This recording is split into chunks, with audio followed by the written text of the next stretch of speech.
கர்த்தரும் இரட்சகருமாய் இருக்கிற இயேசு கிறிஸ்துவின் நாமத்தில் உங்கள் எல்லாருக்கும் என்னுடைய அன்பின் வாழ்த்துக்கள்.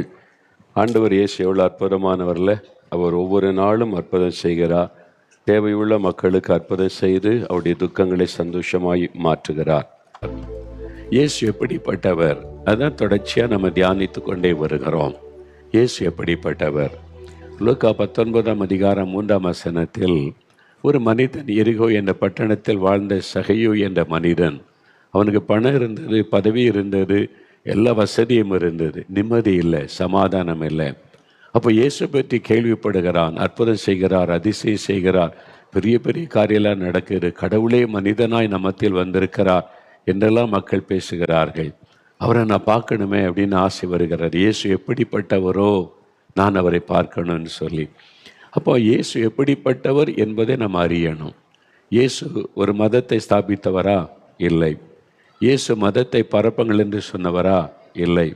இயேசு ஒரு பெரிய அரசியல் தலைவரா? இல்லை. இயேசு அப்படின்னா யாரு? இயேசு கிறிஸ்து வானத்தை பூமி உண்டாக்கின சர்வ வல்லமுள்ள தேவன். அவர் மனிதர்களுக்காக ஒரு மனிதனாய் இந்த உலகத்தில் அவதரித்தவர்.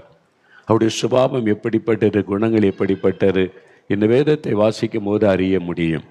அவர் அன்பானவர், அவர் வல்லமை உள்ளவர், அவர் சமாதான பிரபு, அவர் இரக்கமுள்ளவர், அவர் மனிதர்களுக்கு ஆறுதல் தருகிறவர். இப்படி அவரை குறித்து நிறைய காரியம் வேதத்தில் சொல்லப்படுகிறது.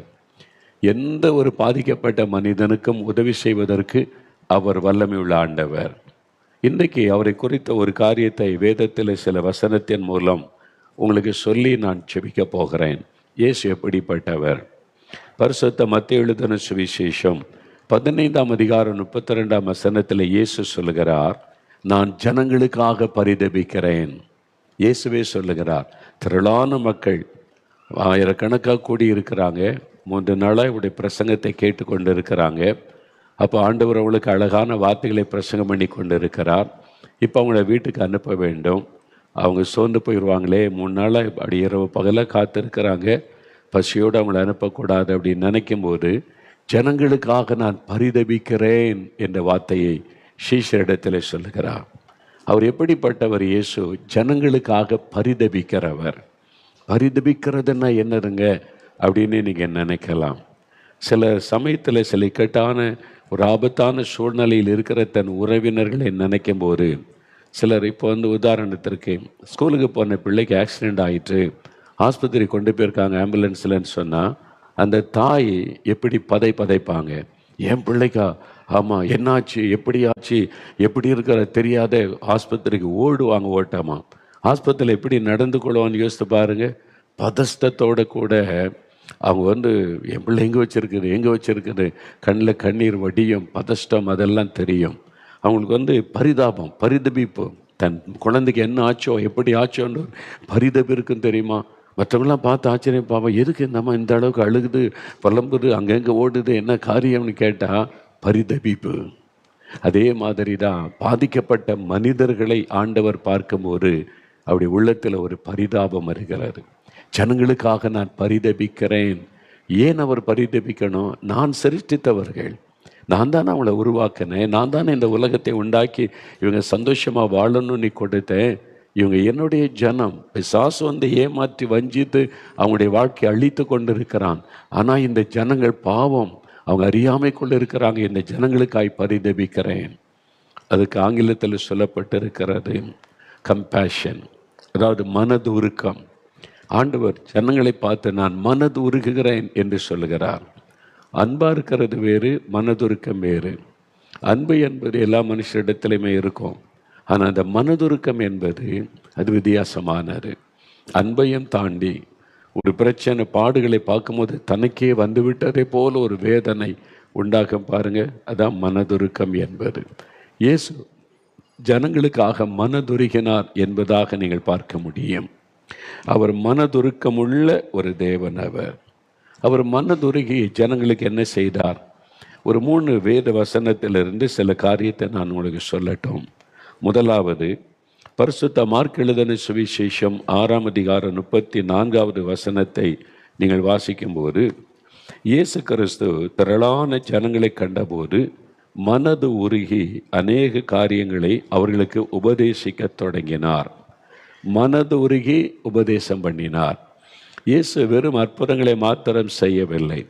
அவர் போன இடமெல்லாம் ஜனங்களுக்கு பிரசங்கம் பண்ணினார், உபதேசம் பண்ணினார், போதித்தார் என்பதாக வேதத்தில் பார்க்க முடியும். சாதாரண மக்களை வெளியிலே பார்க்கும்போது அவங்களுக்கு பிரசங்கம் பண்ணினார். ஆலயத்தில் போகும்போது ஆண்டவர் அவங்களுக்கு போதனை செய்தார். வசனத்தின்படி அவர் உபதேசம் செய்தார் என்பதாக வேதத்தில் பார்க்கிறோம்.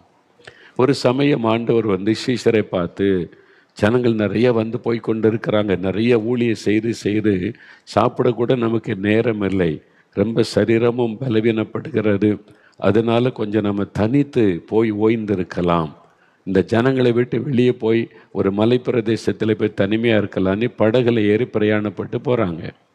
இயேசு படகுல ஏறி போகிறத கேள்விப்பட்ட உடனே ஜனங்கள்லாம் பார்க்குறாங்க, இந்த படகு எங்கே போகுது? கலிலேய கடல், இங்கேருந்து பார்த்தா தெரியும்ல.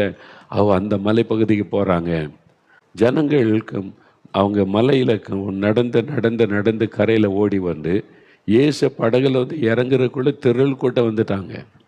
திரள் கூட்ட மக்கள் வந்துட்டாங்க.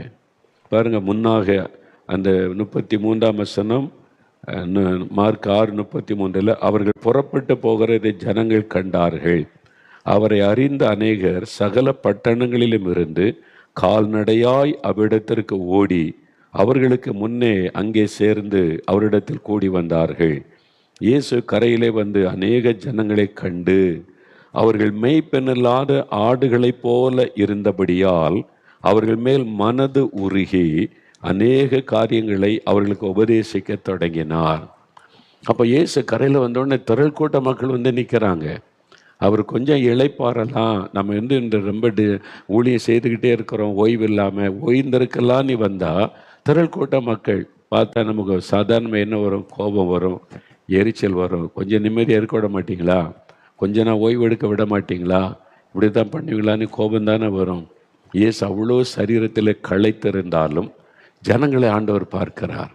அவங்க மெய்ப்பினல்லாத ஆடுகளைப் போல தொய்ந்து போனவர்களும் சிதறப்பட்டவளுமாய் இருக்கிறதை பார்த்து மனதுருகுகிறார். ஐயோ, இந்த ஜனங்கள் பாவம், அந்த மக்கள் தொய்ந்து போனவங்களா இருக்கிறாங்க, பாதிக்கப்பட்ட உள்ளத்தோடு வந்திருக்கிறாங்க, காயப்பட்ட உள்ளத்தோடு வந்திருக்கிறாங்க, ஒரு ஆறுதலை தேடுகிறாங்க, சமாதானத்தை தேடுகிறாங்க. அவங்க அதனால தான் தேடி தேடி உள்ளத்தோடு நடந்து ஓடி வந்திருக்கிறாங்க. ஆண்டவர் மனதுருகி அவர்களோட பேச தொடங்கினார் என்று பார்க்கிறோம். எனக்கு அன்பானவர்களே, அதுதான் இயேசு ஜனங்களுக்காக பரிதபிக்கிற ஒரு உள்ளம். ஆண்டவர் பார்க்கிறாரு. அங்கே அந்த தேசத்தில் பெரிய தேவாலயம் இருந்தது, ஆசாரியர் இருந்தார்கள், பலி செலுத்துவது இருந்தது. ஆமாம், ஆண்டவர் அவர் யெகோவா பெரிய தேவன் என்று சொல்லப்பட்ட ஆண்டவரை பற்றி தெரிந்து வச்சிருந்தாங்க. எல்லாமே அங்கே இருந்தது. ஆனால் மக்களுக்குள்ளே நிம்மதி இல்லை, சமாதானம் இல்லை, நம்பிக்கை இல்லை, பயம், கலக்கம், பாதிப்பு, வியாதி, வேதனை, நெருக்கம், தொய்ந்து போனவளாக இருந்தாங்க. எல்லாம் இருந்து என்ன பிரயோஜனம்? பக்தி இருக்குது, ஆலயம் இருக்குது, கடவுள் இருக்கிறார் சொல்கிறாங்க, பலி செலுத்துகிறோம், எல்லாம் இருக்கிறது, மனசில் நிம்மதி இல்லை, சமாதானம் இல்லை, நம்பிக்கை இல்லை, தொய்ந்து போன நிலைமை. இயேசு அதை பார்த்த உடனே மனதுருகினார். ஐயோ, இந்த ஜனங்கள் இப்படி இருக்கிறாங்களேன்னு சொல்லி அவர் பேச தொடங்கினார். இயேசு கிறிஸ்துடைய பிரசங்கத்தை கேட்பதற்கு திரள் கூட்ட மக்கள் கூடினார்கள். இயேசு அற்புதத்துக்கு தான் ஜனங்க வந்தார்கள் என்று சொல்லி நாம் நினைத்து விட முடியாது. ஒரு பக்கம் அற்புதம், அது நிமித்த வந்தவள் அநேகர். இன்னொரு பக்கத்தில் அவருடைய பிரசங்கத்தை கேட்கவே ஜனங்கள் திரளாய் கூடி வந்தார்கள் என்று லூக்கா 5ஆம் அதிகாரம் 1ஆம் வசனத்திலே வாசிக்க முடியும். ஏன் சொன்னால் லூக்கா 4ஆம் அதிகாரம் 22ஆம் வசனம் சொல்கிறது, இயேசுவின் வாயிலிருந்து கிருபை பொறிந்தன வார்த்தைகள் வந்ததாம். அதனால ஜனங்கள் அவருடைய பிரசங்கத்தை கேட்க ஆவலோடு வந்தாங்க. கிருபை பொறிந்தன வார்த்தைகளை அவர் பேசினார். அந்த மக்களுடைய காயங்களை மாற்றுகிற வார்த்தைகள், ஆறுதலான வார்த்தைகள், அவளை தைரியப்படுத்துகிற வார்த்தைகள், விசுவாசத்தை கொண்டு வருகிற வார்த்தைகள், கிருபை பொறிந்தன வார்த்தைகளை பேசினார் என்பதாக நாம் பார்க்கிறோம். ஆண்டவர் அவரை சந்தித்த மக்களிடத்திலும் கிருபை பொறிந்தன வார்த்தைகளை பேசினார். அந்த மக்களுக்கான ஒரு பரிதபிப்பு உள்ளத்தில் இருந்ததுனால லூக்கா 7ஆம் அதிகாரத்தில் இயேசு ஒரு வீட்டில் விருந்துக்கு அமர்ந்திருக்கிற சமயம் ஒரு பெண், அவள் பாவியான பெண் என்று வேதத்தில் குறிப்பிடப்படுகிறாரு.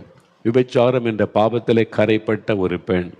அவள் இயேசுடைய பாதத்தில் வந்து விழுந்து அழுதாள், கண்ணீர் வெடித்தாள். இயேசு அவளை பார்க்கிறார். இயேசு அவள் மேலே பரிதாபம் கொள்ளுகிறார். அவருக்குள்ள ஒரு மனதுருக்கம், அவருடைய கண்ணீரை பார்த்தவுடன் ஒரு மனதுருக்கம் வருகிறது.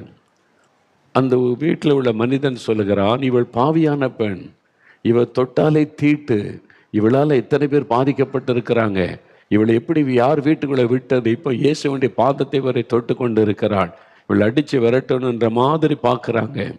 ஆனால் இயேசுடைய பார்வை வேற மாதிரி. அவள் உடைந்த உள்ளத்தோடு வந்திருக்கிறாள். என் பாவம் மன்னிக்கப்படுமா, எனக்கு நிம்மதி கிடைக்குமா, சமாதானம் கிடைக்குமா, நானும் இனி ஒரு சமாதானமான பரிசுத்தமுள்ள வாழ்க்கை எல்லாரையும் போல வாழ முடியுமா, அந்த மாதிரி ஒரு வாழ்க்கை வேணுமே நீ இயேசுகிட்ட அழுகிறாள். இயேசு அதை பார்த்த உடனே மனதுருகினார். ஆண்டவர் சொன்னார், மகளே, உன் பாவங்கள் உனக்கு மன்னிக்கப்பட்டது, நீ சமாதானத்தோட போ. அந்த வார்த்தை பற்றில கிருபை பொரிந்தன வார்த்தைகள். ஏனென்றால் அவனுடைய உடைந்த உள்ளத்தை இயேசு பார்த்தார். அவருடைய வாழ்க்கையை அதை மாற்றிவிட்டது. அதே மாதிரி யோவான் 8ஆம் அதிகாரத்தில் வாசிக்கும்போது ஒரு விபச்சாரத்தில் கையும் மெய்யுமாய் பிடிக்கப்பட்ட ஒரு பெண்ணை அங்கே இருக்கிற ரொம்ப பக்திமான்கள் அவங்கெல்லாம் ரொம்ப இது மாதிரி பாவங்களை ஊரில் வைக்கக்கூடாதுன்னு சொல்லி கற்களை எடுத்துக்கொண்டு இயேசுகிட்ட பிடிச்சு கொண்டு வந்தாங்க. இயேசு அமர்ந்திருக்கிறார். அவங்களுக்கு இயேசுவையும் குற்றப்படுத்தணும். அதனால் கொண்டு வந்து இவள் விபச்சார பாவத்திலே கையும் மெய்யுமாய் பிடிக்கப்பட்டவள், நியாயப்பிரமாணத்தின்படி கல்லறிந்து இவள் கொல்லப்பட வேண்டும். மோசே நியாயப்பிரமாணத்தின்படி நீங்கள் என்ன சொல்கிறீங்க ஆண்டவரேன்னு கேட்குறாங்க. இயேசுவை எப்படியாவது குற்றப்படுத்த வேண்டும் என்பதுதான் நோக்கம். அதற்கு ஒரு பெண் அவள் பாவம் செய்து விட்டாள், உண்மைதான். அதில் அந்த பெண்ணை கொண்டு வந்து அவளை கொல்ல வேண்டும் என்பதாய் நிற்கிறார்கள். அவள் எப்படி அந்த பாவத்துக்குள்ளே வந்தாள், எதனால் இந்த பாவத்தை செய்து கொண்டிருந்தாள், அவளுக்கு என்ன நடந்தது, அவளுடைய பின்னணி என்ன, ஒன்றும் நமக்கு தெரியாது, வேதத்தில் சொல்லப்படவில்லை. ஆனால் அவங்களுக்கு வெறி அவளை கொல்லணும், அவளை அடித்து கொல்லணும் என்பது, இயேசுவை குற்றப்படுத்த வேண்டும் என்பதாய். அப்புறம் இயேசு சொன்னார், உங்களில் பாவம் இல்லாதவன் முதல் கல்லை எரிய கடவன். உன்னதில் இடத்துல பாவம் இல்லைன்னா எரி, கல்லுத்துக்கு எரி என்பதாய் சொன்னார். அவர் பாடல் எழுதி கொண்டே இருந்தாரா. எல்லாரும் இருதயத்திலான மனசாட்சி அவங்களுக்கு இருந்திருக்கு. இருதயத்தில் குத்தப்பட்டவர்களாய், நானே பாவம் செய்திருக்கிறேன், நான் எப்படி இவளை கல்லறிவது, கல்லை கீழே போட்டு எல்லாரும் போயிட்டாங்க. கொஞ்ச நேரத்தில் பார்த்தா குற்றம் சொன்ன ஒருவர் கூட இல்லை, அந்த பெண் மட்டும் நிற்கிறான். இயேசு கேட்கிற, ஸ்திரியே, உன்னை குற்றம் சாட்டினவங்க என்ன, எங்கே அவங்க, ஒருவரும் உன் மீது கல்லறியவில்லையா? இல்லை ஆண்டவரே. இப்போ இயேசு அவளை பார்க்கிறார். அவள் மேலே கல்லறிய தகுதி உள்ள ஒரே ஒருவர் இயேசு தான். அவர் தான் பரிசுத்தம் உள்ளவர். அவர் ஒருத்தர் தான் அவள் மேலே கல்லறிந்து அவளை தண்டனை கொடுக்க அதிகாரம் பெற்றவர் அந்த இடத்துல. ஆனால் அவர் இயேசு அவளை பார்த்து சொல்லுகிறார், மகளே, நானும் உன்னை ஆக்கினைக்குள்ளாக தீர்க்க மாட்டேன், சமாதானத்தோடு போ, இனி பாவம் செய்யாரே. அவள் உடைந்த உள்ளத்தோடு நிற்கிறாள், அவமானத்துக்கு நடுவில் நிற்கிறாள். எல்லாருக்கும் மத்தியில் அவளை கொண்டு வந்து அவமானப்படுத்தி நிறுத்தி இருக்கிறாங்க. தன்னுடைய பாவத்தை குறித்து அவள் வேதனைப்பட்டு நிற்கிறாள். இயேசு சொல்லுகிறார், கிருபை பொரிந்தன ஒரு வார்த்தை பேசுகிறார், நானும் உன்னை ஆக்கினைக்குள்ளாக தீர்க்க மாட்டேன், நீ போ, இனி பாவம் செய்யாதே. அவருடைய வாழ்க்கை மாறுகிறது. அதுதான் இயேசுடைய வார்த்தை. காரணம், அவர் அந்த மனிதனுடைய இருதயத்தை அறிந்து பேசினார். காயப்பட்ட உள்ளம், வேதனைப்பட்ட உள்ளம், அவங்களுக்கு ஆறுதலான வார்த்தை தேவை. அதனால் தான் இயேசு கிறிஸ்து ஜனங்களுக்காக பரிதபிக்கிறேன் என்பதாக சொன்னார் என்பதாக வேதத்தில் நம்ம பார்க்க முடியும். ஒரு வாலிப சகோதரனை எனக்கு தெரியும். காலேஜில் படிக்கும் போதே குடிக்க ஆரம்பித்து குடித்து போதை வஸ்துலாம் பயன்படுத்த ஆரம்பித்து கடைசியில் குடி ஒரு பக்கம், போதை வஸ்து ஒரு பக்கம். அதனாலே ரொம்ப பாதிப்பு, அவருடைய மனதில் பாதிப்பு, குடும்பத்துக்கு பாதிப்பு, எல்லாருக்கும் வேதனை. இப்போ விட முடியல, அந்த பாவத்தை விட முடியல. பாவம்னு தெரியுது, தனக்கு பெரிய அவமானம், குடும்பத்துக்கு ஒரு வேதனைன்னு தெரியுது, விட முடியலை. அந்த சமயத்தில் இயேசுவை பற்றி அறிந்தபோது இயேசு கிறிஸ்துக்கிட்ட நீங்கள் ஜெபிங்க, உங்களுடைய பாவத்தை அறிக்கை எடுங்க, அவர் மன்னித்து விடுதலை தருவார்னு செய்தி சொல்லப்பட்டது. இவருக்கு கடவுள் நம்பிக்கையெல்லாம் அற்று போயிருந்தது. ஆனால் எல்லோரும் சொன்னாங்களே, தனக்கு இப்படி சொல்லப்பட்டதை நினச்சி தன்னுடைய வீட்டில் எல்லாரும் உறங்கு வரைக்கும் காத்திருந்தாராம். எல்லோரும் தூங்கின பிறகு ரகசியமாக எழும்பி முழங்கால் படியிட்டு இயேசுவே அப்படின்னு கூப்பிட்டார். ராத்திரியில் இயேசுவேன்னு கூப்பிட்டு, நான் நிறைய பாவம் செய்கிறேன், குடிக்கிறேன், போதை வஸ்து பயன்படுத்துகிறேன், நான் ஒருத்தருக்கு பிரயோஜனம் இல்லை, என்னால் நிறைய பேர் பாதிக்கப்பட்டிருக்கிறாங்க. எல்லாருக்கும் ஒரு வேதனை கொடுக்கிறவனாக இருக்கிறேன். எனக்கு இதுலேருந்து ஒரு விடுதலை வேணும் அப்படின்னு நினைக்கும் போது திடீரென்று ஆவியானவர் தொட்டதனால பாவ உணர்வு அடைந்தார். நான் எவ்வளோ பெரிய பாவத்தை செய்திருக்கிறேன், எத்தனை பேருக்கு அவமானத்தை கொடுத்துருக்கிறேன், எத்தனை பேர் என்னால் பாதிக்கப்பட்டிருக்கிறாங்க, எங்கள் அப்பா அம்மாவே என்னால் அவமானப்பட்டு போனாங்களே, என் உடன் பிறந்தவங்கெல்லாம் என்னால் எவ்வளோ துக்கப்பட்டு வேதனைப்பட்டு போனாங்களே, எல்லாருக்கும் நான் துக்கத்தை உண்டாக்கிட்டேன், அவமானத்தை உண்டாக்கிட்டேன் நினச்ச உடனே அவருக்குள்ள அந்த பாவத்தின் பாரம் அழுத்தின உடனே என்ன ஜெபம் பண்ணினாராம், ஆண்டவரே நான் செய்த பாவத்தை எனக்கு தண்டனை கொடுங்க, தண்டனை கொடுங்க.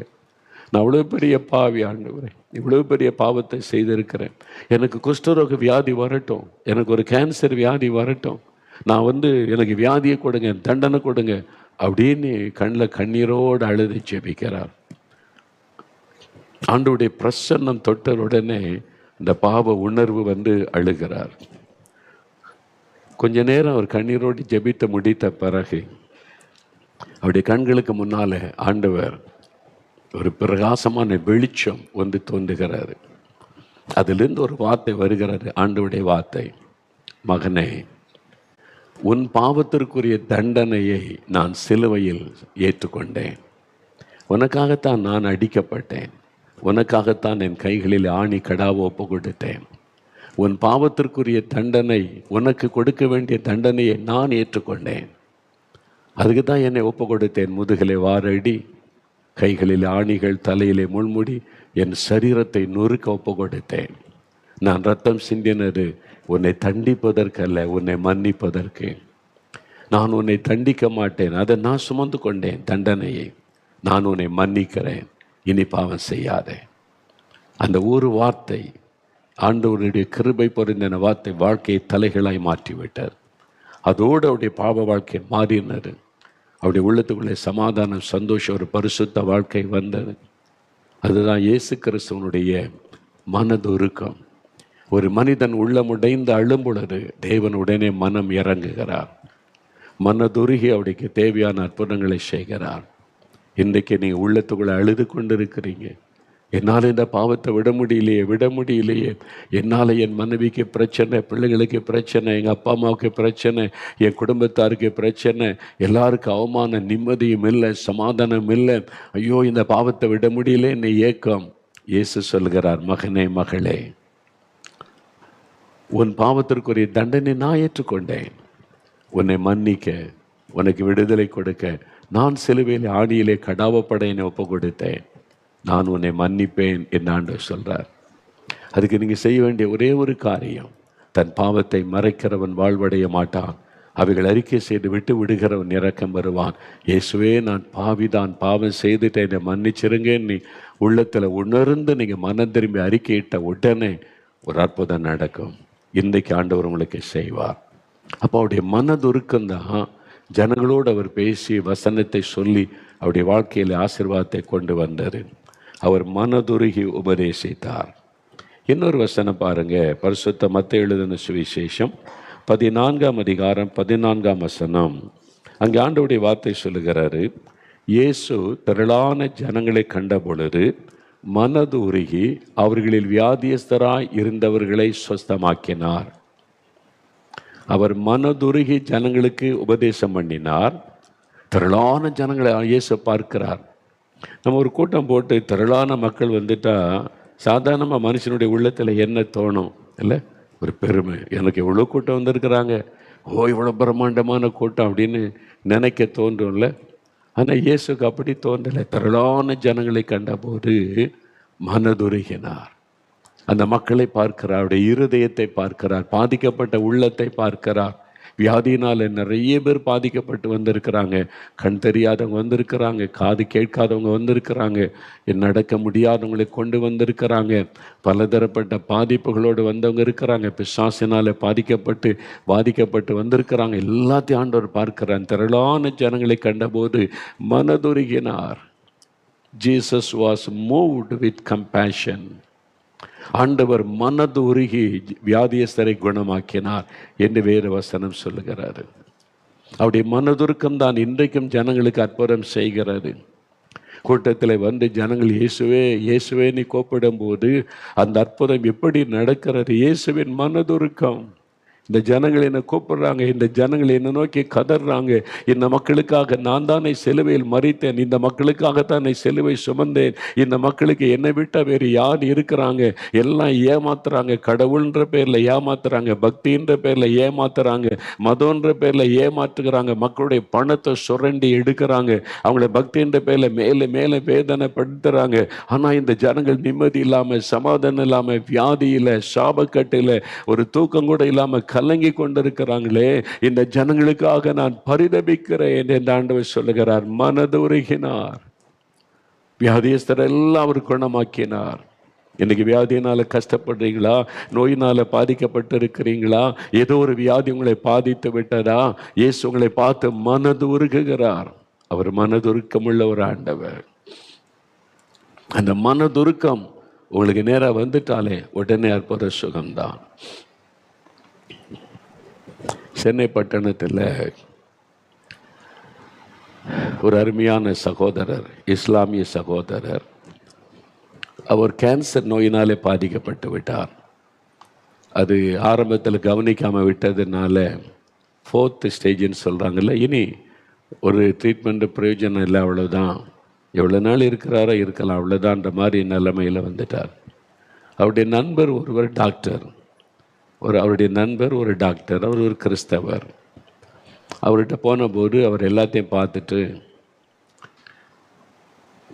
இந்த ரிப்போர்ட்டெல்லாம் பார்த்துட்டு சொன்னார், உனக்கு சில நாட்கள் அல்லது சில மாதங்கள் தான் குறிச்சிருக்கிறாங்க, அவ்வளோதான் என்ற சூழ்நிலை, நீ எங்கே போகாத, என் ஆஸ்பத்திரியில் இரு, நான் உன்னை கடைசி வரைக்கும் நான் உன்னை பார்த்துக்கொள்கிறேன் அப்படின்னு சொல்லி தன்னுடைய ஆஸ்பத்திரியில் ஒரு ரூம் கொடுத்து அந்த தங்க வைத்திருந்தார், ஒரு பெட்டு கொடுத்து தங்க வைத்திருந்தார்.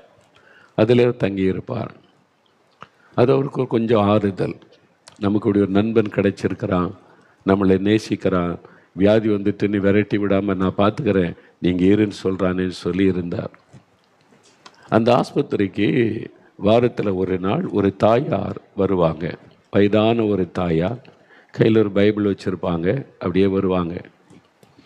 அவங்க அந்த டாக்டர்கிட்ட சொல்லிவிட்டு ஒவ்வொரு ரூமாக போய் வியாதியஸ்தரை பார்த்து அவங்களுக்காக ஜெபம் பண்ணுவாங்க.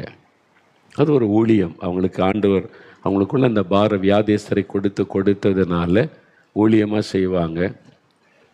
வாரத்தில் இந்த குறிப்பிட்ட நாளில் கட்டாயம் வந்துடுவாங்க. எல்லா ரூமுக்கும் போய் ஒவ்வொரு வியாதியஸ்தரோடையும் பேசி ஆறுதல் சொல்லி இயேசுகிட்ட ஜெபம் பண்ணிட்டு போவாங்க. இவங்க இவருடைய அறை கதவை தட்டி உள்ளே வந்தாங்களா, இவர் படுத்திருந்தார். அம்மா உங்களுக்கு என்னம்மா வேணும், என்ன விஷயம்னு கேட்டார். இவங்க சொன்னாங்க, ஐயா உங்களுக்கு என்னையா செய்யுது, ஏன் இந்த மாதிரி படுத்திருக்கீங்கன்னா, நான் சாக போகிறேம்மா, எனக்கு நாள் குறிச்சிட்டாங்க, இனி நான் பிழைக்க முடியாது, எனக்கு கேன்சர் அவ்வளோதான், சீரியஸ் ஆகிட்டோமா, இனி சுகமாக்க முடியாதுன்னு சொல்லிட்டாங்க. இந்த டாக்டர் ஃப்ரெண்டாக இருக்கிறதுனால இங்கே இரு, நான் எவ்வளோ நாள் இருக்கணுமோ உயிரோடு இருக்க வரைக்கும் நான் உன்னை நல்லா சந்தோஷமாக பார்த்துக்கிறேன்னு வச்சுருக்கிறான், அதனால் அப்படி இருக்கிறம்மா அப்படின்னு சொன்னார். அப்பொழுது இந்த தாயார் சொன்னாங்க, உங்களுக்காக நான் இயேசு கிறிஸ்துக்கிட்ட பிரார்த்தனை பண்ணலாமா அப்படின்னு கேட்டாங்க.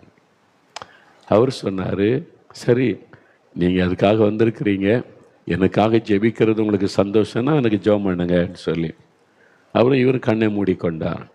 அந்த தாயார் படுக்க பக்கத்தில் நின்று குனிந்து ஜெபிக்கிறாங்க. அப்படியே அமைதியாக ஜெபிக்கிறாங்க, இயேசுவே அப்படின்னு ஜெபிக்கிறாங்க. திடீர்னு அந்த நண்பர் உணர்கிறார், அவருடைய கையில் சொட்டு சொட்டாக தண்ணீர் விழுகிறது. என்னது நம்ம உடம்புல தண்ணி விழுதுன்னு டக்குன்னு கண்ணை திறந்து பார்த்தா அந்த தாயாருடைய கண்களிலிருந்து கண்ணீர் வடிந்து கொண்டிருந்தது. அவங்க அழுகிறாங்க, ஜெபிக்கும் போதே அழுது கொண்டே ஜெபிக்கிறாங்க. அந்த கண்ணீருடைய உடம்புல விழுந்தது அப்படியே ஒரு வல்லமை சரீரத்தில் இறங்கினதை ஒரு உணர்ந்தார்.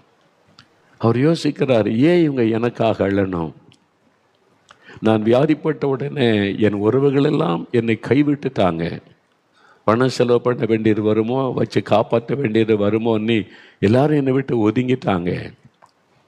ஆனால் இவங்க யார், இந்த தாய், இவங்களுக்கு எனக்கு என்ன சம்பந்தம், ஆனால் இவங்க எனக்காக ஏன் அழணும், நான் சுகம் பெறுவதற்கு ஏன் அவங்க கண்ணில் கண்ணீர் வடியணும், நான் உங்களுக்கு சொந்தமும் கிடையாது, உறவும் கிடையாது, நண்பனும் கிடையாது. இன்னைக்கு தான் முதல் முறை பார்க்குறாங்க. அதுவும் அந்த கண்ணீர் சரீரத்தில் பட்ட உடனே மின்சாரத்தில் போல ஒரு வல்லமையை தன் சரீரத்தில் அவர் உணர்ந்தார்.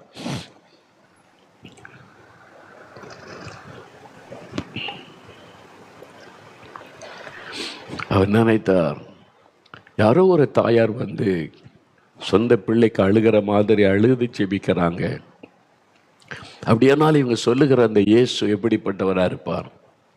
அந்த இயேசுவை சொல்லுகிற இவங்களே இவ்வளவு அன்பா இருந்தா, இவங்க சொல்ற அந்த இயேசு எவ்வளவு அன்புள்ளவராக இருக்க முடியும்? அது அறிந்தார். அன்றைக்கு ஒரு அற்புதம் நடந்தது.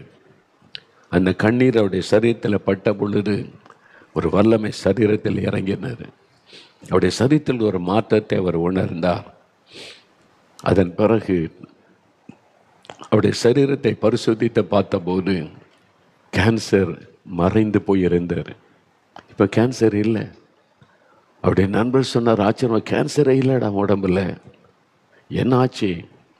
நீங்கள் ஒரு தாயார் வர்றாங்களே, அவங்க வந்து கண்ணீர் வடித்தாங்க எனக்காக. அந்த கண்ணீர் என் உடம்புல பட்ட உடனே ஏதோ ஆச்சரியம் சரீரத்தில். அவங்க கண்ணீரோடு எனக்காக இயேசுகிட்ட பிரார்த்தனை பண்ணாங்க.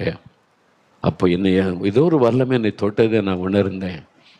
இவ்வளோ காரியம் இருக்குதா இயேசுக்குள்ள, இந்த இயேசுவை பற்றி நான் அறியணும்னு சொல்லி அவர் வேத புஸ்தகம் வாங்கி வாசிக்க ஆரம்பித்து, இப்படி ஒரு ஆண்டவர் இருக்கிறது இதுவரை நான் தெரியாமல் போயிட்டேனே, ஏதோ ஒரு மதத்திற்குரிய கடவுள் அப்படின்னு நினச்சே நான் ஒதுக்கி வச்சிருந்தேனே, இந்த இயேசுவை ஏற்றுக்கொண்டு ஊழியக்காரராய் மாறிவிட்டார். இயேசுடைய மனதுருக்கம். நீங்கள் படுத்த படுக்கையில் இருக்கிறீங்களா? இனி நீங்கள் பிழைக்க முடியாதுன்னு சொல்லிட்டாங்களா? இனிமே அவ்வளவுதான் அப்படின்னு சொல்லிட்டாங்களா? உங்களுக்காக பரிதபிக்கிற ஒரு ஆண்டவர், உங்கள் மேலே பாசத்தோடு வந்து அவர் உங்கள் பக்கத்தில் இப்பொழுது நிற்கிறார். அவருடைய உள்ளம் உங்களுக்காய் பரிதபிக்கிறாரு. அந்த மனதுருக்கம் அது உங்களுடைய வாழ்க்கையில் அற்புதத்தை செய்யும். மனதுருக்கம். அந்த மனதுருக்கத்தை தான் ஆண்டவர் இன்றைக்கு உங்களுக்கு வெளிப்படுத்தி கொண்டிருக்கிறார். நான் உனக்காக பரிதபிக்கிற ஆண்டவர். பாருங்க, யோவான் 11 அதிகாரத்தில் மாத்தாள் மரியாள் என்ற 2 சகோதரிமார்கள். அவளுக்கு ஒரு தம்பி லாசரு. அப்பா அம்மாலாம் இருந்ததா இல்லை, அவன் இறந்துருக்கணும். தாய் தகப்பன் இல்லை. இந்த 3 பேர் தான் வாழ்க்கை. ஆதரவாக இருந்த ஒரு ஆண் மகன் லாசரு வியாதிப்பட்டு மரித்து விட்டான். இயேசுக்கு சொல்லி அனுப்பின அவர் எங்கே ஊழியத்தில் இருந்தார். தெரிந்த பிறகும் பிந்தி 4 நாள் கழித்து அடக்கம் பண்ணி 4 நாள் கழித்து வருகிறார். இயேசுவை கண்டோடனே மாத்தாள் மரியாதை அழுகிறாங்க. ஆண்டவரே, நீர் சிநேகிக்கிற அந்த லாசரு வியாதிப்பட்டு மரிச்சிட்டானே, நீங்கள் எல்லாம் முடிஞ்சு போச்சு ஆண்டவரே, பிந்தியெல்லாம் வந்திருக்கிறீங்க, 4 நாளாகி போச்சு அடக்கம் பண்ணியே, இன்னும் என்ன பண்ண முடியும் என்பதை போல இயேசு ஒரு தீர்மானமாக வந்தார். அவனை உயிரோடு எழுப்பணும், அவனுக்கு ஒரு அற்புதம் செய்யணும்னு தான் சொல்லிக்கொண்டே வருகிறார். சீஷரிடத்தில் அப்படி சொல்லிக்கிட்டு தான் வர்றார். இன்னும் கொஞ்ச நேரத்தில் அற்புதம் செய்ய போகிறார். மாத்தாள் மரியாள் அழுகிறாங்க, சொந்தக்காரங்களாம் அழுகிறாங்க, என்ன வாலிபன் மறிச்சிட்டானே, ஆதரவு போய்விட்டதேன்னு சொல்லி. இயேசு உடனே அழாதங்க, எல்லாம் கண்ணம் தொடச்சிக்கிடுங்க, அழாதங்க, நான் ஒரு அற்புதம் செய்ய போகிறேன், வாங்க அவனை எழுப்பிடல, அப்படி சொல்லலை. வேதம் சொல்லுகிறது, இயேசு ஆவியில் கலங்கினார். He disturbed in his spirit. அவர் ஆவியில் கலங்கினார். என் பிள்ளைங்க அழுகிறாங்க, என் பிள்ளைங்க அழுகிறாங்க, என்னை நேசிக்கிற என் பிள்ளைங்க அழுகிறாங்க. அந்த கண்ணீர் இயேசுடைய உள்ளத்தை பாதித்தது. அவருடைய இருதயம் பாதித்தது. அவர் ஆவியில் கலங்கினார் என்று வேதத்தில் எழுதப்பட்டிருக்கிறது. அவர் கண்ணீரை அடக்கி பார்த்தார், அடக்க முடியல. இயேசு கண்ணீர் விட்டார். மனிதர்களுக்காக அழுத ஒரே ஒரு கடவுள் இயேசு தான். மனிதருடைய பாரத்தை பார்த்து, அவருடைய கண்ணீரை பார்த்து அவரும் அந்த துக்கத்திலே பங்கு பெற்று அழுத ஒரு ஆண்டவர். ஜனங்களுக்காக பரிதபிக்கிற ஒரு ஆண்டவர். என் பிள்ளைங்க அழுகிறாங்களே, அவர் அற்புதம் செய்ய போகிறார், அதுக்கு தான் வந்திருக்கிறார் என்றாலும் அவங்க அழுகிறதை பார்த்தபோது அவருடைய மனது பாதிக்கப்படுகிறது. நீங்கள் இயேசுவை ஏற்றுக்கொண்டு அவரோடு வாழ்வதற்கு அர்ப்பணித்து அவரை பின்பற்றி அவருடைய பிள்ளையாக இருந்தால் உங்களுடைய கண்கள் கலங்கினால் அவருடைய கண்கள் கலங்கும். உங்களுடைய கண்களிலே கண்ணீர் வந்தால் அவரும் உங்களுக்காக கண்ணீர் வடிக்கிற ஒரு ஆண்டவர், உங்களுக்காய் பரிதபிக்கிற ஒரு ஆண்டவர், மனதுருக்கமுள்ள ஒரு ஆண்டவர். அவர் தான் உங்களை இன்றைக்கு சந்தித்து கொண்டிருக்கிறார். நீ வியாதிப்பட்டு கலங்கி நிற்கிறதை பார்த்து, நான் உனக்காக கலங்கி வந்திருக்கிறேன் மகனே, கலங்கி வந்திருக்கிறேன் மகளை, இன்றைக்கு உனக்கு ஒரு அற்புதம் செய்ய வந்திருக்கிறேன் என்று சொல்லும்படிக்கு ஆண்டவர் உங்களை சந்தித்து கொண்டிருக்கிறார். பரிதவிக்கிற ஒரு ஆண்டவர், மனதுருக்கமுள்ள ஒரு ஆண்டவர். பிரியமானவர்களே, என்னுடைய ஊழிய பாதையில் அப்படி நிறைய சம்பவங்களை பார்த்திருக்கிறேன். அநேக ஆண்டுகளுக்கு முன்பாக ஒரு கிராமத்துக்கு ஊழியத்துக்கு போயிருந்தேன். கூட்டம் முடிந்தது. ஒரு தாயார் வந்து கண்ணீரோடு நின்றாங்க. என்னம்மான்னு கேட்டேன். என் மகன் நடக்க முடியாமல் விபத்தினால தொடை எலும்பு முறிந்து விட்டாரு, காலை அசைக்க கூட முடியாது ஐயா, படுத்த படுக்கையில் இருக்கிறான், கூட்டத்துக்கெல்லாம் கொண்டு வர முடியாது, இங்கே தான் இருக்கிற எங்கள் வீடு, வந்து ஒரு ஜெபம் பண்ணுறீங்களான்னு அழுதார்கள். இந்த தாயாருடைய கண்ணீர் என் உள்ளத்தை அசைத்தது. சரி என்று அவளோடு நான் போனேன். ஒரு வாலிப மகன் படுக்கையில் படுத்திருக்கிறான், காலை அசைக்க முடியாது, எளிமை உட்கார முடியாது. என்ன ஆயிடுச்சுன்னு கேட்டேன். சென்னையிலே ஒரு விபத்தில் அவனுடைய தொடை எலும்பு முறிந்து விட்டார், சேர மாட்டேங்குது. என்னென்ன பிரயாசப்பட்டு வைத்தியெல்லாம் செய்தும் அங்கே முடியாமல் கிராமத்துக்கு அனுப்பிட்டாங்க. வைத்தியர்களை பார்த்து செஞ்சு கொள்ளலான்னு கொண்டு வந்துட்டாங்க. அதுவும் முடியல, வலி, முனகி கொண்டே இருக்கிறான், துடிக்கிறான். அந்த தாய் அழுதுகிட்டே இருக்கிறாங்க. நான் அந்த படுக்கையை பார்த்தபோது என்ன ஜெபிக்கிறது, எனக்கு என்னுடைய படுக்கை ஞாபகத்தில் வந்தது. நான் என்னுடைய 14 வயசில் நடக்க முடியாமல், கால் நடக்க முடியாமல் மரண படுக்கையில் படுத்திருந்தேன். என் தாயார் இப்படி நான் அழுது கொண்டு நின்றார்கள், எனக்காக கண்ணீர் வடித்து கொண்டு நின்றார்கள். அந்த கண்ணீரை பார்த்த இயேசு மனதுருகி எனக்கு அற்புதம் செய்தார். எனக்கு அற்புதம் செய்தாரே இயேசு, அவர் இங்கே வந்திருக்கிறாரே. நான் முழங்கால் படியிட்டு, எனக்கு அற்புதம் செய்தீங்களே, என் தாயாருடைய கண்ணீரை பார்த்து நொண்டியாய் கிடந்த எனக்கு சுகம் கொடுத்தீங்களே ஆண்டவரே. இந்த தாயாருடைய கண்ணீரை பாரும், இந்த மகனுடைய வேதனைகளை பாரும். ஒரு அற்புதம் செய்யணும், நீங்கள் ஒரு அற்புதம் செய்யணும், அவ்வளோதான் ஜெபம். இயேசு அதை பார்த்தார். அந்த தாயினுடைய கண்ணீர், அந்த மகன் படுகிற வேதனை, மனதுருகினார். அந்த மகனை ஆண்டவர் தொட்டார். இரவு நான் கூட்ட முடிந்து ஜெபம் பண்ணிட்டு அன்றைக்கு ஊரை விட்டு வந்து விட்டேன். அந்த நாட்களில் அதிகமான ஃபோன் வசதியெல்லாம் கிடையாது. இப்போ நம்ம கடிதம் தான். ஒரு 3 நாளில் ஒரு கடிதம் வந்தது. அந்த தாயினோட, ஐயா நீங்கள் வந்து ராத்திரி வந்து ஜெபம் பண்ணிட்டு போனீங்க, இயேசு அப்போவே என் மகனை தொட்டார். அதிலிருந்து அந்த வேதனை மறைந்தது, அந்த எலும்பு குணமாகி எலும்பி இப்போ நடக்கிறான். அடுத்த நாளிலிருந்து காலையிலேருந்து ஒரு பெரிய மாற்றம். இயேசு எங்களுடைய கண்ணீரை கண்டார் என்று கடிதம் எழுதி அந்த ஆண்டவருக்கு நன்றி சொல்லி எனக்கு அனுப்பியிருந்தார்கள். அதுதான் இயேசு. இன்றைக்கு அழுது கொண்டு இருக்கிறீங்க. குழந்தை, வியாதிப்பட்ட குழந்தை வைத்துக்கொண்டு, வியாதிப்பட்ட கணவரை வைத்துக்கொண்டு, வியாதிப்பட்ட யாரோ ஒருவரை வைத்துக்கொண்டு அழுது கொண்டு இருக்கிறீங்க. இயேசு உங்களுக்காக மனது உருகுகிறார். அவர் மனதுருக்கமுள்ள ஒரு ஆண்டவர், உங்களுக்காய் பரிதபிக்கிறார். உங்களுடைய வேதனை பார்த்துட்டு தூங்க முடியல, சாப்பிட முடியல, ஏன் வாழணும்னு தோணுது, வாழ்க்கையை வெறுத்து விட்டு மனம் கசந்துட்டீங்க. ஆனால் இயேசு உங்களுக்காக பரிதபிக்கிறார். நான் இருக்கிற மகனே, நான் இருக்கிற மகளே, நான் உனக்கு அற்புதம் செய்வேன் இன்றைக்கு வந்திருக்கிறார்.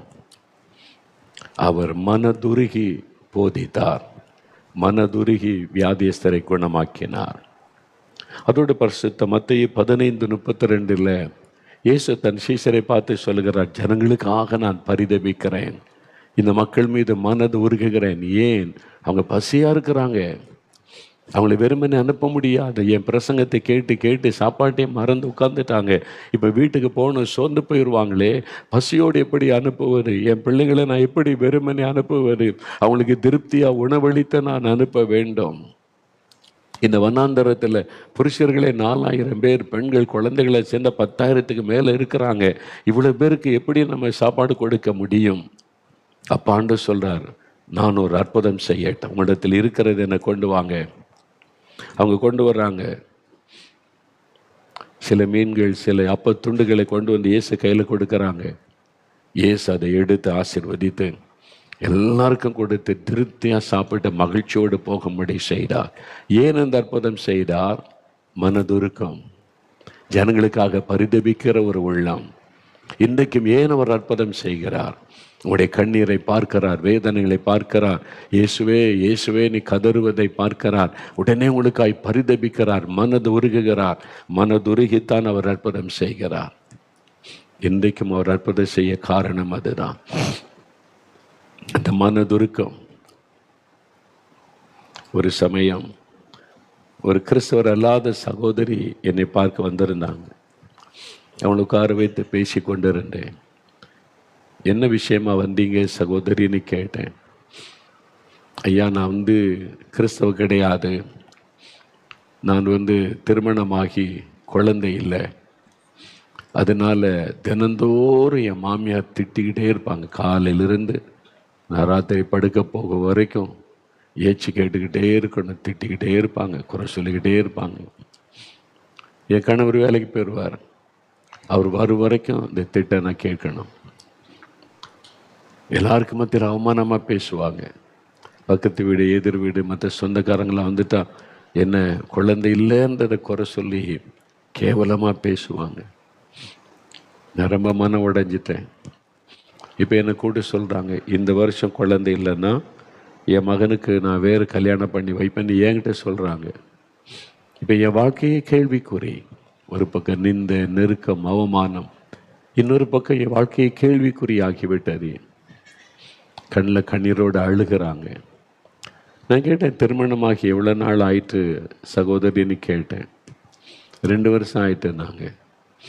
அவ்வளோதானே, இத்தனை பேர் 10 வருஷம் 15 வருஷம்லாம் கழித்து ஆண்டவர் ஆசீர்வதித்து குழந்தை பெற்றுக்கொள்கிறாங்களே, ஆண்டவர் தந்திருக்கிறாரே, நீங்கள் 2 வருஷத்துல இப்படின்னு இன்னும் அழுகிறாங்க. அப்போ தான் சொன்னாங்க, என் மாமியார் இப்படி கொடுமைப்படுத்துகிறாங்க, தினந்தோறும் அந்த வார்த்தையை கேட்டுட்டு என்னால் வாழ முடியலை, எனக்கு மனம் கசந்து விட்டது. அந்த கண்ணீரின் அழுகை பார்த்த உடனே ஆண்டவருடைய மனம் அந்த மகளுக்காக இறங்கினது. இயேசுடைய மனதுருக்கத்தை என்னால் உணர முடிந்தது. இயேசு உங்களுக்கு அற்புதம் செய்வார், உங்கள் நிந்தையை மாற்றுவார், உங்களுடைய கண்ணீரை துடைப்பார். நம்ம ஜெபிக்கலான்னு சொல்லி அந்த மகளுக்காக ஜெபம் பண்ணி, இந்த மகளுடைய கண்ணீரை பாரும், அந்த நிந்தையை மாற்றும். காயப்பட்ட அந்த உள்ளத்துக்கு ஒரு ஆறுதலை நீர் கொடுக்கணும் சொல்லி கண்ணீரோடு ஜெபம் பண்ணி அனுப்பின. நீங்கள் தைரியமாக போங்க, சந்தோஷமாக போங்க. உங்கள் மாமியார் சொன்ன மாதிரிலாம் நடக்க ஆண்டவர் விட மாட்டார். ஆண்டவர் உங்களை வெட்கப்பட விட மாட்டார். இயேசுகிட்ட வந்தீங்க, அவர்கிட்ட அழுதீங்க, அவர் ஜெபத்தை கேட்டார், சந்தோஷமாக போனாங்க. கிட்டத்தட்ட 1 வருஷம் கழித்து திரும்ப வந்தாங்க. திரும்ப வந்தபோது கையில் குழந்தையோடு வந்தாங்க. குழந்தையோடு வந்த, ஐயா உங்கள் கையில் என் குழந்தை கொடுத்து ஆசீர்வாதம் வாங்கணுன்னே நான் வந்திருக்கிறேன். இதே இடத்துல நான் அழுறேன். இயேசு என் அழுகையின் சத்தத்தை கேட்டார், என் கண்ணீரை கண்டார், என் நிந்தையை மாற்ற, என் அவமானத்தை போக்க எனக்கு ஒரு குழந்தையை தந்து விட்டார் என்று என் கையில் அந்த குழந்தையை கொடுத்தார்கள். துக்கத்தை சந்தோஷமாய் மாற்றினார். ஏன்? இயேசுவின் மனதுருக்கம். இந்த மகள் அழுகிறாளே, இந்த மகள் கண்ணீர் வடிக்கிறாளே, அது அவருடைய உள்ளத்தை பாதித்தது. இயேசுவே என்று நீங்கள் கண்ணீர் வடிச்சிட்டா இயேசுடைய உள்ளம் பாதிக்கப்படும். அவர் பரிதபிக்கிற ஒரு ஆண்டவர், மனதுருக்கம் உள்ளவர். இன்றைக்கு கண்ணீரோடு நிற்கிறீங்களா? வெளியெல்லாம் சொல்லி அழ முடியல, என் இருதயத்தில் நான் அழுது கொண்டு இருக்கிறேன் அப்படின்னு நினைக்கிறீங்களா? இயேசுக்கு அது தெரியும். இரவு நேரத்தில் படுக்கையை கண்ணீரினால் நனைப்பதும், யாருக்கும் தெரியாதபடி இருட்டில் அழுகிறதும், யாரும் பார்க்காத விதத்தில் முகத்தை திருப்பி கொண்டு அழுகிறதும், வெளியே தெரியாதபடி இருதயத்துக்குள்ளே அழுகிறதையும் இயேசு கவனித்து கொண்டிருக்கிறார். நீங்கள் எதற்காக கண்ணீர் வடிக்கிறீங்களோ அதில் ஒரு அற்புதத்தை இன்றைக்கு இயேசு செய்வார். என்னால் உங்களுக்காய் பரிதபிக்கிறார். அதுக்கு தான் அவர் சிலுவைக்கு போனார். தன்னுடைய இரத்தத்தை எல்லாம் சிந்தி பரிகாரத்தை உண்டு பண்ணினார், காயங்களை ஏற்றுக்கொண்டார். இப்போ அவரை நோக்கி நாம் செபிக்க போகிறோம். அவருடைய மனதுருக்கத்தின் வல்லமை இன்றைக்கு உங்களுக்கு அற்புதத்தை கொண்டு வரப்போகிறது. அவர் உங்கள் பக்கத்தில் நின்று உங்களை கவனித்து கொண்டிருக்கிறார். உங்கள் வீட்டுக்குள்ளே நீங்கள் எங்கே இருக்கிறீங்களோ, எந்த இடத்தில் இருந்து இந்த செய்தியை கேட்டுக்கொண்டிருக்கிறீங்களோ, அங்கே தான் இயேசு உங்கள் பக்கத்தில் நின்று கொண்டிருக்கிறார். ஆஸ்பத்திரியிலையா, ஆஃபீஸ்லையா, பிரயாணத்திலையா, வீட்டிலையா, அங்கே இயேசு இருக்கிறார், கவனிக்கிறார். உங்களுடைய ஜெபத்துக்கு பதில் கொடுக்க காத்திருக்கிறார். இப்போ நாம் ஜெபிக்க போகிறோம். அப்படியே முழங்கால் படியிடுங்க. ஆண்டோடைய பிரசன்னத்தில் அப்படியே முழங்கால் படியிடுங்க. ஆண்டோடத்திலே நாம் கண்ணீரை சிந்தி ஜெபிக்க போகிறோம். அவர் மனதுருக்கமுள்ள ஆண்டவராக உங்களை தேடி உங்கள் பக்கத்தில் வந்திருக்கிறார். உங்களுக்காக பரிதபிக்கிற ஆண்டவராக வந்திருக்கிறார். சிலருடைய உள்ளத்தில், என்னால் இந்த பாவத்தை விட முடியல, இந்த பாவம் என்னை அடிமையாக்கி விட்டது, நான் மிருகத்தை போல மாறிவிட்டேன், என்னால் விட முடியல, எல்லாரும் பாதிக்கப்படுறாங்க, என்னால் என் குடும்பமே பாதிக்கப்படுது, எனக்கு நல்லா தெரியுது, என்னால் விட முடியல, எல்லாரும் என்னை ஒரு மாதிரி பார்க்குறாங்க, ஊரார் தெருவில் உள்ளவங்க எல்லாரும் என்னை ஒரு மாதிரி கெட்டவனாக பார்க்குறாங்க, எனக்கு மனமே உடைந்து போனது, எனக்கும் ஒரு புதுவாழ்வு உண்டா, எனக்கும் ஒரு விடுதலை உண்டான்னு ஏங்கி கொண்டிருக்கிற சகோதரனே, வாலிப தம்பி, இயேசு பக்கத்தில் நிற்கிறார். நான் இருக்கிறேன், உனக்கு நான் உன்னை மன்னிக்கிறவரும் விடுதலை தருகிற தேவனுமாய் இருக்கிறேன் என்று சொல்லுகிறார். உங்களுடைய இருதயத்தில் கை வைத்து சொல்லுங்க, இயேசுவே என் பாவத்தை மன்னிங்க. பாவத்தை அறிக்கையிட்டு ஜெபிங்க.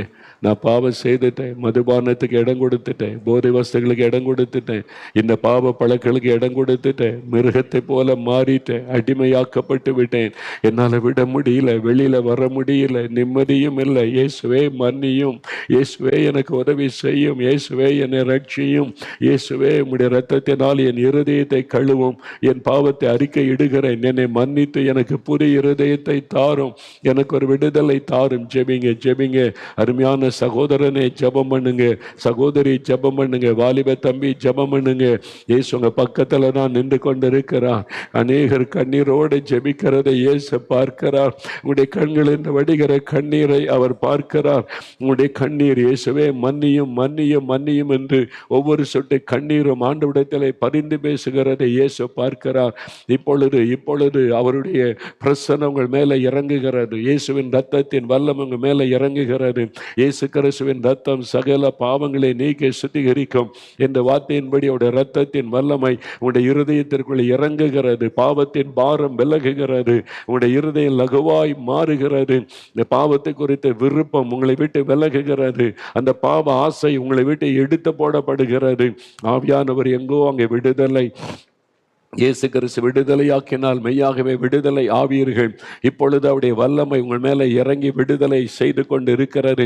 கட்டுகள் அறுக்கப்பட்டு கொண்டு இருக்கிறது. பாவங்கள் மன்னிக்கப்படுகிறது. பாவ கட்டுகள் அறுக்கப்படுகிறது. இயேசுவே உமக்கு நன்றி அப்பா, நன்றி அப்பா. அநேகரை நீங்க தொடுகிறீங்க. அநேகருக்குள்ளே பாவ மன்னிப்பின் மகிழ்ச்சியை கொடுக்கும்படி உங்க ரத்தத்தினால கழுவுகிறீங்க. நன்றி நன்றி ஆண்டவரே, உமக்கு நன்றி. அப்படியே இயேசுவே ஸ்தோத்திரம்னு சொல்லுங்க. இயேசுவே என்னை மன்னித்தது ஸ்தோத்திரம், என்னை உம்முடைய இரத்தத்தினால் கழுவுகிறதற்காய் ஸ்தோத்திரம். இயேசுவே இந்த பாவத்திலிருந்து எனக்கு விடுதலை தருகிறதற்காய் ஸ்தோத்திரம். நீங்க துதிக்க ஒரு சந்தோஷம் உள்ளத்தில் வருகிறது. அதுதான் ரட்சிப்பின் சந்தோஷம், பாவ மன்னிப்பின் சந்தோஷம், பாவத்திலிருந்து விடுதலை பெற்ற சந்தோஷம். இப்பொழுது அதை நீங்க பெற்றுக்கொள்ளுகிறீர்கள். ஆண்டவர் இயேசுடைய இரத்தத்தின் வல்லமையினால் இப்பொழுது அந்த விடுதலை சந்தோஷத்தை பெற்றுக்கொள்ளுகிறீங்க. மிஸ்டர் சந்திரன், ஆண்டவர் இயேசுடைய ஜெபத்தை கேட்டார். உங்களுடைய கண்ணீரை கண்டு உங்களுடைய பாவத்தை மன்னித்து அவருடைய இரத்தத்தினால் உங்களை கழுவி சுத்திகரிக்கிறார். உங்களுடைய பாவத்தினால குடும்பமே பாதிக்கப்பட்டு போனதல்லவா, இந்த குடும்பமே மகிழ்ந்து களி கூறும்படி ஒரு மாற்றத்தை இயேசு உங்களுக்குள் தந்து விட்டார். வாய் திறந்து இயேசுவே ஸ்தோத்திரம்னு சொல்லுங்க. இயேசுவே உமக்கு ஸ்தோத்திரம், இயேசுவே உமக்கு நன்றின்னு சொல்லுங்கள். இப்பொழுது உமா மகேஸ்வரி, உன்னை உமா என்று சிலர் கூப்பிடுவாங்க, மகேஸ்வரி என்று சிலர் அழைப்பார்கள். உங்க வீட்டில் உள்ளவங்கள் உங்கள் மேலே ரொம்ப பிரியம் வைத்திருக்கிறவர்கள், ஆனால் உன் வாலிப நாட்களில் சில பாவ காரியங்கள் உள்ளே நுழைந்து சமாதானத்தை இழந்து உன் பரிசுத்தத்தை இழந்து வேதனையோடு நிற்கிற மகளே, இப்பொழுது உன் கண்ணீரை இயேசு பார்க்கிறார். நான் உன்னை மன்னிக்கிறேன் மகளே, என் இரத்தத்தினால் உன்னை கழுவுகிறேன், என் இரத்தத்தின் வல்லமினால் விடுதலை தருகிறேன், இனி பாவம் செய்யாதே, நான் உன்னை பாதுகாத்து நடத்தும்படி நீ என் கரத்தை பிடித்து கொண்டு நடக்க பழகிக்கொள்ள என்று இயேசு சொல்லுகிறார். அவருடைய சமாதானம் உன் உள்ளத்தை நிரப்புகிறது. இயேசுவே ஸ்தோத்திரம் என்று இயேசுவுக்கு நன்றி சொல் இப்பொழுது மகளே, நன்றி சொல் இப்பொழுது. இயேசுவுக்கு ஸ்தோத்திரம், இயேசுவுக்கு ஸ்தோத்திரம் என்று சொல் இப்பொழுது. Thank you Lord. பியூலா என்கிற மகள், நீ பக்தி உள்ள மகளாக இருந்து இதோ நீ இளம் வயதிலே காணப்பட்ட பக்தியை விட்டுவிட்டு வாலிப வயதில் தேவனை விட்டு வழி விலகி பாவ வழிக்குள்ளே போய் உன்னுடைய சிநேகிதிகளின் நிமித்தம் நீ மற்றவர்களுடைய வாழ்க்கையை பார்த்து நீயும் உலகத்தை அனுபவிக்க வேண்டும் என்று வழி விலகி போனாய். இப்பொழுது அடிமையாக்கப்பட்ட நிலைமையில் சமாதானத்தை இழந்து நீ தவிக்கிறாய். இயேசு சொல்லுகிறார், நீ மனம் திரும்பு, நான் உனக்கு விடுதலை தருவேன். நீ மனம் திரும்பு, நான் உனக்கு புதிய இருதயத்தை தருவேன். நீ மனம் திரும்பி ஒப்பு கொடுத்தால் என் இரத்தத்தினால் உன்னை மீட்டுக் கொள்வேன் என்று சொல்லுகிறார். கண்ணீரோடு சொல் மகளே, இயேசுவே என்னை மன்னியும், உம்முடைய இரத்தத்தினால் கழுவும் என்று சொல். பியூலா, உன்னோடு தான் ஆண்டவர் பேசிக்கொண்டு இருக்கிறார். இளமையதில் பக்தியோடு இருந்த நீ வாலிப வயதில் அவரை விட்டு விலகினாய். ஆண்டவர் உன்னை சந்தித்து கொண்டு இருக்கிறார். அடிக்கடி உனக்கு ஒரு ஒற்றை தலைவலி வரும். அந்த வலி வந்தால் தாங்கிக் கொள்ள முடியாத அளவிற்கு நீ துடிப்பாய். அதுதான் உனக்கு அடையாளம். இயேசு உன்னை மன்னித்து உன் உள்ளத்தை மாற்றுகிறார். இயேசுவுக்கு ஸ்தோத்திரம் என்று ஆண்டவரை மகிமைப்படுத்தி இப்பொழுது தேங்க்யூ லார்ட், உமக்கு நன்றி, உமக்கு நன்றி ஆண்டவரே, நன்றி. இயேசுடைய இரத்தத்தின் வல்லமை அநேகரை விடுதலை செய்து கொண்டு இருக்கிறது, விடுதலை செய்து கொண்டு இருக்கிறது. இயேசுவுக்கு ஸ்தோத்திரம் என்று ஆண்டவரை துதித்து மகிமைப்படுத்துங்கள். அவருடைய வல்லமை, இரத்தத்தின் வல்லமை பலருக்குள் இறங்கி கொண்டு இருக்கிறதை நான் இப்பொழுது பார்க்கிறேன். உள்ளம் மகிழ்ச்சியினால் நிரப்பப்படுகிறது. தேங்க்யூ லார்ட், உமக்கு நன்றி. இப்பொழுது வியாதி உள்ளவர்கள் வியாதி உள்ள இடத்துல கை வைத்துக் கொள்ளுங்கள். எந்தெந்த இடத்துல வலிகள், வேதனைகள், கட்டிகள் இருக்கிறதோ அங்கே வலதுகரம் வைத்து என்னை தொடும். இயேசுவே, உம்முடைய தள்ளும்புகளால் என்னை குணமாக்கும். இந்த வியாதியினால் தாங்க முடியலை, வேதனை தாங்க முடியலை, எனக்கு உதவி செய்யும் என்று ஜெபிங்க, ஜெபிங்க. மகளை ஜெபம் பண்ணு, மகனை ஜெபம் பண்ணு. இயேசுவே, உம்முடைய இரத்தத்தின் வல்லமை எனக்குள் இறங்கட்டும், தள்ளும்புகளால் என்னை குணமாக்கும் என்று ஆண்டவர் மனது உருகுகிறார். உன்னுடைய கண்ணீரை கண்டு மனது உருகி இப்பொழுது அவருடைய வல்லமை உன் மீது இறங்கி வருகிறது. அவருடைய வல்லமை உன் மீது இறங்கி வருகிறது. எலிசபெத் என்கிற ஒரு மகள், உன் மீது இயேசுடைய வல்லமை இறங்கி வருகிறது. உன்னுடைய கர்ப்பப்பையில் பிரச்சனை ஆனதினால பெரும்பாடுள்ள ஸ்திரியை போல நீ வேதனை அனுபவித்து கொண்டு இருக்கிறாய். உன்னை நினைத்தே சில சமயம் நீ அருவருக்கிறாய். அந்த அளவுக்கு அந்த வியாதியின் வேதனை உன்னை தாக்கி இருக்கிறது. எனக்கு ஒரு முடிவு இல்லையா, இந்த வேதனைக்கு ஒரு முடிவில்லையா என்று அழுகிறாய். நீ உன் பாவத்தை அறிக்கை செய்து ஜெபித்தபடியால் இயேசு உன்னை மன்னித்து குணமாக்குகிறார். இப்பொழுது அந்த பிரச்சனை நீங்கி எல்லாம் நார்மலாய் மாறுகிறது. இயேசுவுக்கு ஸ்தோத்திரம் என்று ஆண்டவரை மகிமைப்படுத்து. ஆண்டவருடைய கரம் தொட்டு கொடுத்த விடுதலைக்காக ஸ்தோத்திரம் என்று சொல்லி இப்பொழுது கர்த்தர் அப்படி செய்கிறதற்காக உமக்கு நன்றி ஆண்டவரே, உமக்கு நன்றி. தேங்க்யூ லார்ட், உமக்கு ஸ்தோத்திரம் ஆண்டவரே. நீ தொட்டு கொடுத்த விடுதலை சுகத்திற்காக உமக்கு நன்றி என்று உம்மை துதிக்கிறேன், ஸ்தோத்தரிக்கிறேன் ஆண்டவரே. ரம்யா என்கிற ஒரு வாலிப மகள், இந்த வாலிப வயதில் உன் சரீரத்தில் உண்டான வியாதி உன் மனதை வெகுவாக பாதித்திருக்கிறது மகளே. அதை வெளியே சொல்ல நீ பயந்து யாருக்கும் சொல்லாதபடி உனக்குள்ளே வைத்து நீ அழுது கொண்டிருக்கிறாய், கலங்கி கொண்டிருக்கிறாய். நான் என்ன பாவம் செய்தேன், ஏன் எனக்கு இப்படி என்று சில சமயத்தில் ஆண்டவரிடத்தில் நீ கேள்வி எழுப்புகிறாய். ஆண்டவர் சொல்லுகிறார், இது உன் பாவத்தினால் உண்டானது அல்ல, என் நாம மகிமை உன்னில் வெளிப்படும்படிக்கு இந்த காரியம் உனக்கு அனுமதிக்கப்பட்டது. இப்பொழுது என் தழும்புள்ள கரத்தினால் உன்னை தொடுகிறேன். நீ என் வல்லமைக்கு சாட்சியாய் இருக்கவும் என் நாமத்தை மகிமைப்படுத்தவும் நான் இந்த அற்புதத்தை உனக்கு செய்கிறேன் என்று இப்பொழுது இயேசுடைய கரம் உன்னை தொடுகிறது மகளே ரம்யா. அந்த வியாதி உன்னை விட்டு இப்பொழுது எடுக்கத்து போடப்படுகிறது. இப்பொழுது உன் சரீரம் சுகமாவதை உணர்கிறாய். உன்னை தாக்கிய இந்த பொல்லாத ஆவி விலகி போகிறது. வாய் திறந்து இயேசு ஸ்தோத்திரம் என்று ஆண்டவரை மகிமைப்படுத்து. தேங்க்யூ லார்ட், உமக்கு நன்றி. சுமி என்கிற ஒரு மகள், உன் மீது ஆண்டவருடைய கரம் இப்பொழுது வைக்கப்படுகிறது. சரும வியாதியினால் நீ பாதிக்கப்பட்டு அந்த ஊரல் வியாதி உன்னை பாதித்து கொண்டு இருக்கிறது. இரவும் பகலும் மிகுந்த வேதனை. இயேசு உன் கண்ணீரை கண்டு உன்னை குணமாக்குகிறார். ஆண்டவருடைய தழும்புகளால் நீ குணமானாய். இயேசுவுக்கு ஸ்தோத்திரம் என்று ஆண்டவரை மகிமைப்படுத்து. கர்த்தருடைய கரம் தொட்டதற்காய் ஸ்தோத்திரம் என்று சொல்லி இப்பொழுதே கர்த்தர் தொட்டதற்காய் நன்றி. பாலாஜி என்கிற சகோதரன், ஆண்டவருடைய கரம் உன்னை தொடுகிறது மகனே. உன்னுடைய சரீரத்தில் எலும்புகளிலே பிரச்சனை, ஜாயிண்டாக வலி, கழுத்த எலும்பு, தோள்பட்ட எலும்பு, ஜாயிண்டுகளே உண்டான வலிகளினாலே மிகுந்த பாதிப்பு. இயேசுவை கூப்பிட்டதனாலே தொட்டு குணமாக்குகிறார். அந்த வலி விலகித்து இயேசுவுக்கு ஸ்தோத்திரம். என் ஆண்டவரை மகிமைப்படுத்த இப்பொழுது கர்த்தருடைய கரம் தொட்டது. ஆண்டவருக்கு நன்றி. Thank you Lord. உமக்கு ஸ்தோத்திரம். உமக்கு நன்றி ஆண்டவரே, உமக்கு நன்றி. சுபாஷ் என்கிற ஒரு சகோதரன் ஜெபிக்கிறீங்க. சுபாஷ் என்கிறது உங்களுடைய பெயர். ஆண்டவருடைய கரம் உங்களை தொடுகிறது. சுபாஷ், இயேசுடைய வல்லமை உங்களுடைய சரீரத்தில் இறங்கி உங்களுடைய சரீரத்தில் பாதிக்கப்பட்ட பகுதிகளை தொட்டு குணமாக்குகிறது. அவனுடைய சரீரத்தில் உண்டான இந்த வியாதி அது ஒரு வினோதமான வியாதியும், நீங்கள் வெளியே சொல்ல வெட்கப்படக்கூடிய ஒரு வியாதியுமாய் இருக்கிறது. ஆகவே இயேசு உங்களை தொட்டு குணமாக்கி இன்றைக்கோடு அந்த வியாதியிலிருந்து விடுதலை தருகிறார். உங்களுடைய வேதனைகளை அறிந்தவர் இயேசு. ஆகவே ஆண்டவர் இப்பொழுது தொட்டு குணமாக்குகிறார். இயேசுவுக்கு ஸ்தோத்திரம் என்று ஆண்டவரை மகிமைப்படுத்துங்கள் இப்பொழுதே. Thank you Lord. உமக்கு நன்றி, உமக்கு நன்றி, உமக்கு நன்றி. ஷக்கீலா, ஆண்டவருடைய கரம் உன்னை தொடுகிறது மகளே. ஷக்கீலா, உன்னுடைய காதில் பிரச்சனை, காதில் உண்டாகிற வலியும் வேதனையும், ஐயோ அந்த காது சரியாக கேட்பதும் இல்லை, அதனால உண்டான போராட்டம். இயேசுவின் நாமத்தில் காதுக்குள் ஆண்டவருடைய வல்லமை இறங்குகிறது. அந்த காதில் இருக்கிற வலிகளும் வேதனைகளும் மறைகிறது. இன்று முதல் தெளிவாய் கேட்கும்படி ஆண்டவர் செய்கிறார். இயேசுவுக்கு ஸ்தோத்திரம் என்று சொல் மகளே.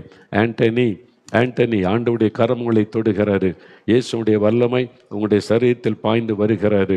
இன்றைக்கு உங்களுடைய பாவத்தை விட்டுவிட மனம் திரும்பி அர்ப்பணித்தபடியினால் ஆண்டவர் உங்களுடைய பாவத்தை மன்னித்து உங்களுடைய சரீரத்தில் வியாதியிலிருந்து விடுதலை தருகிறார். உங்களுடைய சரீரத்தில் சில பகுதிகளில் தடிப்பாக தோன்றுகிறது, வீக்கமாக தோன்றுகிறது. உங்களுக்குள்ளே மரண பயத்தை கொண்டு வந்திருக்கிறது. அது என்ன கேன்சராக இருக்குமோ என்ற பயம். நீங்கள் மனம் திரும்பினது நிமித்தம் ஆண்டவர் மன்னித்து விடுதலை தருகிறார். இப்பொழுது அந்த வீக்கங்கள் எல்லாம் மறைந்து போகிறது. இயேசுவுக்கு ஸ்தோத்திரம் என்று ஆண்டவரை மகிமைப்படுத்துங்கள். கர்த்தர் தொட்டதற்காக நன்றி. இப்பொழுது நீர் அற்புதத்தை செய்ய வேண்டும் என்று செபிக்கிறோம். ஆவிக்குரிய ஆசீர்வாதத்தை கட்டளை இடுவீராக. குடும்பத்தில் சமாதானமும் ஆசீர்வாதமும் இயேசுவின் நாமத்தில் உண்டாவதாக. சகல நோய்களும் இயேசுவின் நாமத்தில் விலகி பூரண சுகம் குடும்பங்களுக்குள்ளே வீடுகளுக்குள்ளே உண்டாவதாக. எல்லா பிசாசின் கட்டுகளும் இயேசுவின் நாமத்தில் அறுக்கப்படுவதாக. மந்திர பெலிசோனிய வல்லமைகள் அழிக்கப்பட்டு ஒரு விடுதலை உண்டாகட்டும். இப்பொழுது தடைப்பட்டிருக்கிற நன்மைகளை வாய்க்க பண்ணும். திருமண காரியங்கள் வாய்க்கட்டும் இயேசுவின் நாமத்தில். குழந்தை செல்வம் உண்டாகட்டும் இயேசுவின் நாமத்தில். கடன் பிரச்சனைகள் மாறட்டும் இயேசுவின் நாமத்தில்.